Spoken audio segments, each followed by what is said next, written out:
मेझोर झोडले जदौ सिम्गे पाओ। नमस्कार, म श्याम राणा मगर। मैले यसभन्दा अगाडिको भिडियोमा डाक्टर मिनश्रीष मगरले तयार पार्नुभएको दशैं सम्बन्धी लेखलाई वाचन गरी प्रस्तुत गरेको थिएँ। दशैं शास्त्रीय आवरणमा छुपिएको नेपाली मौलिक चाड भन्ने शीर्षकमा।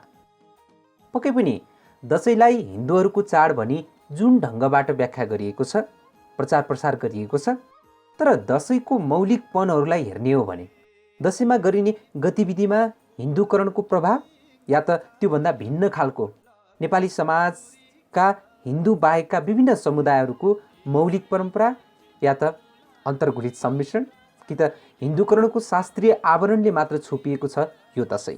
यस्तै यस्तै विषयहरूमा समाजशास्त्री तथा इतिहासको खोजकर्ता डाक्टर मिनश्रीष मगरको विश्लेषणात्मक लेखलाई वाचन गरेको थिएँ। यदि तपाईँले उक्त लेखलाई हेर्नु सुन्नु भएको छैन भने साझाहब.com मा गएर पनि पढ्न सक्नुहुनेछ भने यसै मगर म्युजियम च्यानलमा समेत गएर यसभन्दा अगाडिको भिडियोलाई अवश्य पनि हेर्नु अनि सुन्नुहोला। जे होस्, नेपालका अधिकांश समुदायले भर्खरै मात्र कोरोना महामारीको यो कहरको बीचमा पनि दशैंलाई मनाएका छन्। त कतिपय ठाउँमा दशैंको रौनक अझै पनि बाँकी नै छ र पूर्णिमासम्म नै दशैंको रौनक बाँकी नै रहन्छ भने अर्को चाड तिहार, छठ लगायतका विभिन्न चाडबाडहरू पनि नजिकिरहेको छ। यस्ता चाडबाडहरूमा टीका लगाउने निकै पुरानो र महत्त्वपूर्ण परम्परा रहेको छ। तर यही दशैंको कुरा गर्ने हो भने टीकाको विषयमा, टीकाको रङको विषयमा केही बहसहरू, केही विवादहरू समेत सुन्न सक्छौँ। अहिले त यो विषय सामाजिक सञ्जालमा अझ बढी छरपष्ट देखिएको छ। यही टीकाको विषयमा आजको भिडियोमा डाक्टर मिनश्रीष मगरले नै तयार पार्नुभएको नेपाली संस्कृतिमा टीका र रङ शीर्षकमा रहेको खोजमूलक तथा विश्लेषणात्मक लेखलाई आज वाचन गर्न जाँदैछु। सुरु गरौँ डाक्टर मिनश्रीष मगरले तयार पार्नुभएको नेपाली संस्कृतिमा टीका र रङ विषयक यो लेखलाई। नेपाली संस्कृतिमा टीका र रङ, डाक्टर मिनश्रीष मगर। नेपाली समाजमा टीका लगाउने चलनले निकै पुरानो र महत्त्वपूर्ण परम्पराको रूपमा निरन्तरता पाइरहेको छ। टीकालाई नेपाली समाजमा मौलिक संस्कृतिको एउटा विशिष्ट पक्ष मानिन्छ। निधारको टीकालाई शान्ति, समृद्धि, शक्ति, वीरता र रक्षा कवचको प्रतीकको रूपमा पनि लिइन्छ। जन्मदेखि मृत्यु पर्यन्तका संस्कार कर्महरूका साथै विभिन्न पूजाआजा, चाडबाड र उत्सवहरूमा शुभ आशीर्वाद एवं पवित्रताको प्रतिबिम्ब मानेर टीका लगाउने गरिन्छ। यसका अतिरिक्त घर परिवारबाट कुनै सदस्य अन्यत्र टाढाको यात्रामा प्रस्थान गर्दा, लामो समयपछिको भेटघाट वा मिलन हुँदा, कुनै विशेष काम वा पेसामा सफलता प्राप्त हुँदा समेत टीका लगाउने चलन रहेको छ। नेपाली समाजमा हरेक उत्सव र अवसरहरूसँग टीकाको गहिरो अन्तर्सम्बन्ध रहेको पाइन्छ। टीका लगाउने चलनको थालनीको समयमा कृत्रिम रङहरूको विकास नभएकाले विशेष महत्त्वका प्राकृतिक वस्तुहरूलाई नै शुभ एवं पवित्रताको प्रतीक मानेर शरीरको मुख अङ्ग निधारमा लगाउन थालिएको बुझिन्छ।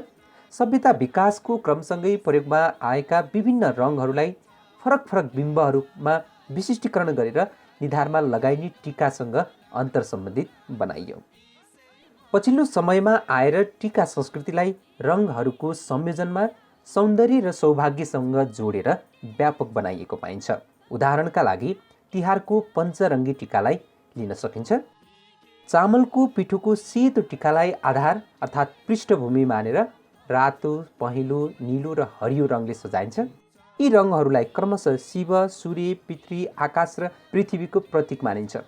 यिनै देवताहरूलाई शिरको निधारमा पुज्दा सुस्वास्थ्य, समृद्धि र शुभ मङ्गल प्राप्त हुने मान्यताका आधारमा दिदीबहिनीले दाजुभाइलाई पञ्चरङ्गी टीका लगाइदिने चलन स्थापित भएको हो। पशुपन्छी र मानव आफैलाई पूजा गरी झिलिमिली बत्ती, फुलमाला, नाचगान र सात्विक भोजनका साथ मनाइने तिहार बौद्ध संस्कृतिसँग अन्तर्सम्बन्धित रहेको देखिन्छ। अन्तर्राष्ट्रिय बौद्ध झण्डामा पनि 5 रङको संयोजन पाइन्छ। अर्कोतर्फ मानव शरीर पञ्चभूत तत्त्वबाट बनेको र त्यसैमा समाहित हुन्छ भन्ने मान्यताका आधारमा 5 प्रकारका रङहरूलाई विशेष महत्त्व दिएको पाइन्छ। हाम्रो समाजमा अहिले टिकाको रङलाई विवादको विषय बनाउने प्रयास गरिएको पाइन्छ। खास गरी सेतो र रातो रङको टिकालाई अपवित्रता र हिंसाको प्रतीकसँग जोडेर नकारात्मक टिप्पणी गर्ने सङ्कीर्ण प्रवृत्ति देखा परेको छ। अन्तर्राष्ट्रिय बौद्ध झण्डामा अङ्कित सेतो रङले शुद्धता, पवित्रता र स्वतन्त्रताको तथा रातो रङले आशीर्वाद, उपलब्धि, विवेक, सदाचार, सौभाग्य र मर्यादाको प्रतिनिधित्व गर्दछ।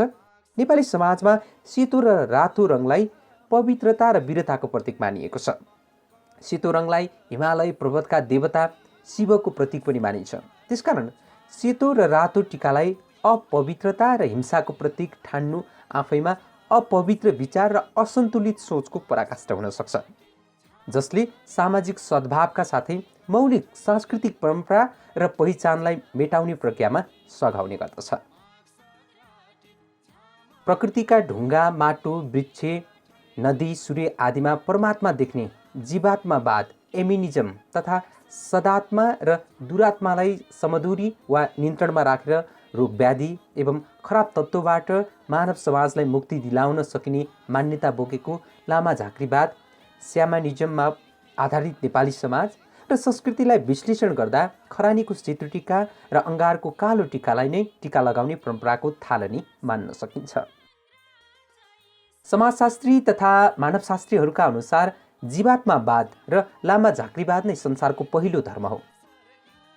प्रकृतिका वृक्ष, ढुङ्गा, नदी आदिलाई शक्तिको प्रतीक ठान्ने तथा मृतात्माको पुनरागमन तथा भूतप्रेतप्रतिको विश्वासले प्रकृति र पितृपूजामा आधारित आदिम धर्मको विकास गरायो।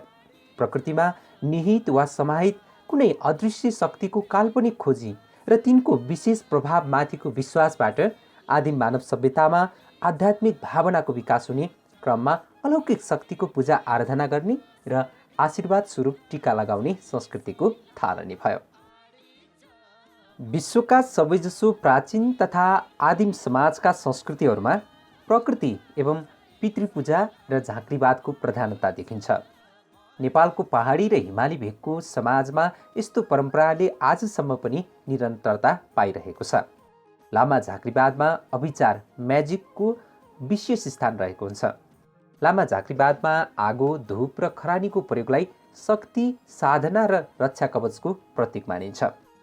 मानव सभ्यता विकासको क्रममा आगोको आविष्कारले नयाँ मोड ल्याएको हुँदा हरेक संस्कृतिमा यसले विशेष स्थान र महत्त्व पायो। आगोबाट हिंस्रक वन्यजन्तु र किराहरू समेत टाढा भाग्ने तथा रातको समयमा न्यानो र उज्यालो प्राप्त हुने भएकाले दुरात्माहरूबाट बच्ने सुरक्षा कवच र शक्तिको प्रतीक मानेर आगोको कोइलामा धूप हाल्ने, बत्ती बाल्ने र अङ्गार एवं खरानीको टिका लगाउने प्रचलन स्थापित हुन गयो। झारफुक गर्दा लामा झाँक्रीहरूले बलिरहेको आगोको कोइला हातले समाएर मुखमा हाल्ने र अगिनाको तातो ओदान समाउने गरेको देखिन्छ। अभिचार चिन्तनकै निरन्तरताको रूपमा ऋषिमुनिहरूले होम यज्ञादि गर्दा डढेलो चरु, जौ, तिल, धान, चामल, घिउ आदि मुछेर आगोमा चढाइने वस्तु आहुति हव्यको कालो टिका अर्थात् तिलक निधारमा लगाउने कर्मकाण्डी संस्कारको थालनी गरेका हुन्। खरानी वा अङ्गारको टिका तिलक लगाउने चलन अनुकरणात्मक वा संवेदनात्मक अभिचार तन्त्र मन्त्रसँग सम्बन्धित रहेको छ। पूजाआजा गर्दा आगोको कोइलामा धूप हाल्दा वा होम यज्ञमा चरु हाल्दा निस्कने धुवाँले आकाशमा बादलको रूप धारण गरेर वर्षात हुन्छ र उत्पादन बढाउँदछ भन्ने अनुकरणात्मक अभिचारले काम गरेको देखिन्छ। खरानी र अङ्गारको टिका निधारमा लगाउँदा अग्निको जस्तो शक्ति प्राप्त हुन्छ र दुष्ट शक्तिबाट सुरक्षित भइन्छ भन्ने विश्वास रहेको हुन्छ। नेपाली समाजमा कालो टिका अर्थात् तिलकलाई शक्ति र साहसको प्रतीक मानिन्छ। जन्मको न्वारण, विवाह संस्कारका अतिरिक्त अन्य पूजा आजाका साथै मृत्यु संस्कारको शुद्ध शान्तिमा समेत अग्नि पूजा गरी तिलक लगाउने गरिन्छ। लामा झाँक्रीको तान्त्रिक विधि र वैदिक कर्मकाण्डी विधिमा कालो टिकाको विशेष महत्त्व रहेको हुन्छ। यो परम्परालाई युरोपेली समाजमा प्रचलित मलामीले लगाउने कालो पोसाकसँग तुलना गरेर अशुभ वा अपवित्रताको प्रतीक ठान्नु अज्ञानताको पराकाष्ठको नमुना हो।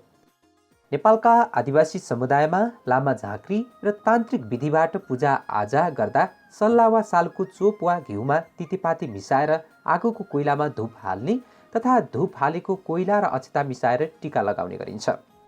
यसलाई शक्ति आर्जन गर्ने उपायको मनोवैज्ञानिक पक्ष अर्थात् अनुकरणात्मक अभिचार मान्ने गरिन्छ।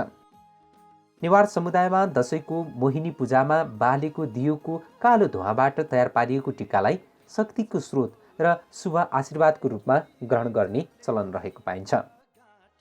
रातो टिका र बलिपूजा लामा झाँक्री अर्थात् तन्त्रवादसँग अन्तर्सम्बन्धित रहेको छ। गाउँघरमा खास गरी आदिवासी समुदायले हरेक संस्कार, चाडबाड, उत्सव आदिको अवसरमा बलिपूजा गरेको पाइन्छ। मगर जातिको विवाह र मृत्यु संस्कारमा समेत पशुपन्छीको बलि दिने परम्परा जोडिएको छ। खेतीपाती लगाउनु वा भित्राउनु अघि पनि प्रकृति र पितृलाई खुसी पार्न तान्त्रिक विधिबाट बलिपूजा गरिन्छ। दशैँको रातो टिकाको सन्दर्भ पनि बालीपूजा अर्थात् वर्षे बाली भित्राउने र हिउँदे बाली लगाउने समयमा गरिने प्रकृति र पितृपूजासँग सम्बन्धित रहेको पाइन्छ। दशैँको घटस्थापनाका दिन नयाँ अन्न, मकै र हिउँदे बाली, जौको बिउलाई घरभित्रै उमार्नका लागि राखिन्छ। उक्त अन्नको जमरा षष्ठी र सप्तमीका दिन देव पितृलाई चढाइन्छ भने अष्टमी र नवमीका दिन कोट मौलामा पञ्चबली पूजा गरेर कृषि औजार पुज्ने तथा रगत मिसिएको अक्षतापातीको टिका लगाउने गरिन्छ। त्यसकारण रातो टिका वीरता र शक्ति आर्जनको आशयसँग जोडिएको तान्त्रिक परम्परामा आधारित रहेको देखिन्छ। कृत्रिम रङको प्रयोग सुरु भएपछि रातो रङलाई शक्तिको प्रतीक मानेर देवतालाई चढाउने र अक्षतामा मिसाएर टिका लगाउने चलनले स्थान पाएको हो। धान एसियाकै प्रमुख खाद्यान्न बाली भएकोले तथा चामललाई अन्नमा सबैभन्दा श्रेष्ठ मानिएकाले नै यसको विशिष्ट महत्त्व रहन गयो। कृषियुगको प्रारम्भदेखि नै नेपाली समाजमा धान चामललाई पवित्र वस्तु मानेर जन्मदेखि मृत्यु पर्यन्तका संस्कारहरू एवं पूजाआजाका साथै विभिन्न उत्सवहरूमा प्रयोग गर्न थालियो। पूजाआजाका अतिरिक्त मगर समाजमा प्रचलित घाँटुको बयानीको शिरपोसमा समेत धानको लावा प्रयोग गरिन्छ। यसैगरी धानको चामललाई अक्षता र रेखीको रूपमा प्रयोग गरिन्छ।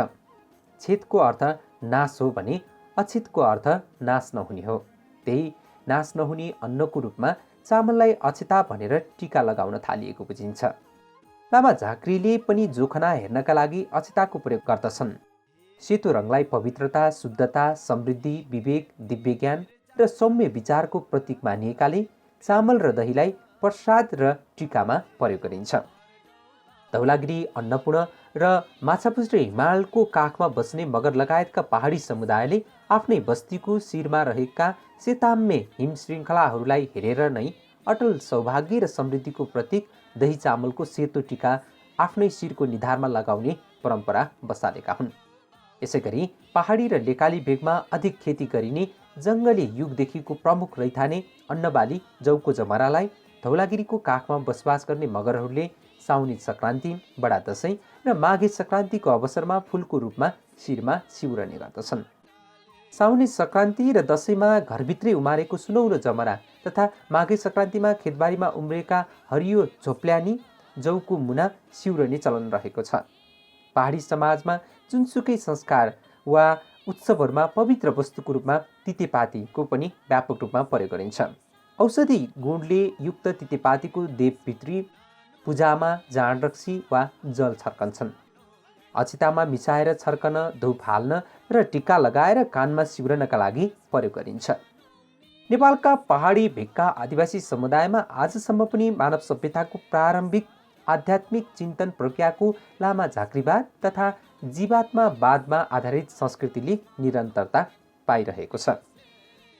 यही प्राचीन मान्यताबाट विकास भएका दही चामलको सेतो टिका, चामलको पिठोको सेतो टिका, खरानी, ध्वाँसो र अङ्गारको टिका, जमरा र तितेपातीको प्रयोगले विशेष महत्त्व राख्दै आएको छ।